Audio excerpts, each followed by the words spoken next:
Main Vibe Leaderboard. O, wag na kayong mag-isip kasi we got you, mga Vs. Ganito lang yan. May 3 ways to vote. Para dyan, first ay through Facebook Messenger. Pwede nyo iboto sa Facebook Messenger yung mga gusto nyong banda. Isa yan. Just chat the official Facebook page of Vibe named VibePH or facebook.com/vibeph.tv. Then just select which type of artist, if Uprising or Main Vibe. Then state the artist name and the song. This is one vote per day only sa Uprising and Main Vibe. Pero libre yan sa Messenger, guys. Yes, correct. Next ay through SMS or text message. Mag-text lang sa 3456 and up to 15 votes per daily. O, kakakanta lang kasi.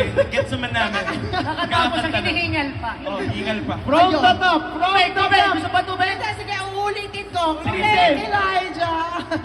Next ay through SMS or text message. Mag-text lang sa 3456 and up to 15 votes per same daily. Perfect! Last but not the least, the first way, the second way, the third way, we have our MVP or My Power voting. Just go to Vibe's official website, vibeph.tv, and we have different packages din po. 20 pesos for 10 votes, 14 pesos for 50 votes, and 60 pesos for 100 votes. Ang dami naman nun.